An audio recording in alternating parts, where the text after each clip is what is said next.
আসসালামু আলাইকুম বন্ধুরা, সবাই কেমন আছেন? আশা করি সবাই ভালো আছেন। আমি Mohammad Sohan Ahmed travel and food YouTube channel থেকে বলতেছি। অনেকদিন পর একটা ব্লগ নিয়ে আসলাম। অনেকদিন পর বলতে 2 দিন পর। সবাই আমার চ্যানেলটি অবশ্যই সাপোর্ট করতেছেন, আমি দেখতেছি খুব ভালো আমি সাড়া পাচ্ছি। সবাইকে অসংখ্য ধন্যবাদ। আজকে আমি খুলনা থেকে ঢাকা যাচ্ছি মায়ের হাতে তেহারি খাওয়ার জন্য, আর একটা বিশেষ কাজ আছে। তো এই মুহূর্তে আমি চলে আসছি শিববাড়ি মোড়, খুলনা শিববাড়ি মোড়, যাকে খুলনার প্রাণকেন্দ্র বলা হয়। এটি হচ্ছে খুলনার শিববাড়ি মোড়, খুবই ব্যস্তময় একটি জায়গা। তো আমি শিববাড়ি মোড় থেকে অটোতে করে এখন চলে যাব হচ্ছে সোনাডাঙ্গা। সোনাডাঙ্গা থেকে আমি ওইখান থেকে ঢাকার বাস ধরবো। তো চলেন যাওয়া যাক। আর দেখতেই পাচ্ছেন পরিবেশটা কত সুন্দর, ঠান্ডা, নীরব। সকালবেলার পরিবেশটাই অনেক সুন্দর। তো আমি অটোতে উঠে গেলাম। এখন সোনাডাঙ্গা দিয়ে যাচ্ছি। সোনাডাঙ্গা যাওয়ার পর ওইখান থেকে আমি যে বাসটা রানিং অবস্থায় পাবো সেটাতেই যাব। যেতে যেতে আপনাদেরকে আরো অনেক কিছু দেখাবো। আর এখন দেখতে পাচ্ছেন অনেক সকাল, ঘড়িতে প্রায় 8:30 9:30 বাজে। প্রায় দোকানপাট এখন সবই বন্ধ প্রায়। আমি চলে আসছি সোনাডাঙ্গা এনা পরিবহন। এখানে এসে দেখলাম একটা এনা পরিবহনের গাড়ি আছে। এটা হচ্ছে এনা পরিবহন। আমি এসে যে রানিং গাড়িটা পাই ওটাতে উঠি, এসি হোক নন এসি হোক।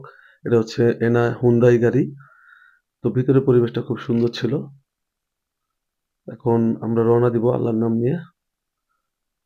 তো দেখা যাক। তো চলেন। চলতে চলতে চলে আসলাম। এখন হচ্ছে আপনার যাত্রা বিরতি প্রায় 15 মিনিটের মতো।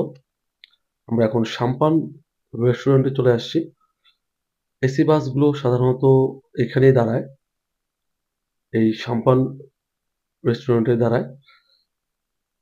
এখানে হচ্ছে অনেক স্পেস এবং ভিতরে অনেক ধরনের খাবার পাওয়া যায়, যদিও খাবারের দামটা এখানে একটু বেশি মনে হয় আমার কাছে।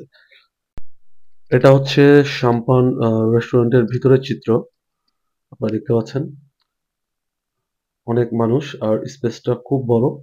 এখানে বাচ্চাদের চকলেট হতে শুরু করে আপনার ফাস্টফুড আইটেম, এমনকি আপনি আচারও পাবেন। এখানে দেখতে পাচ্ছেন অনেক ধরনের আচার পাওয়া যায়। এখানে আসলে তুলনামূলকভাবে দাম অনেক বেশি। তো আমরা ফাস্টফুড আইটেমের এখানে চলে আসলাম। এখানে ফ্রাইড রাইস, চিকেন পাবেন। আর এই যে দেখতে পাচ্ছেন বাচ্চাদের চকলেট আইটেমগুলো এখানে পাওয়া যায়। খুব সুন্দর সাজানো।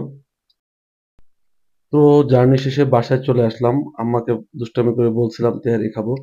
তো আম্মা অসুস্থ শরীর নিয়ে আমার জন্য তেহারি রান্না করতেছে। এসে দেখি আম্মু রান্নার ফাঁকে ফাঁকে এই আমার বাচ্চাদের ভিডিও দেখতেছে, আমার নাতিদের কি করতেছে সেগুলো দেখতেছে। মাশাল্লাহ, এখানে রান্না কমপ্লিট।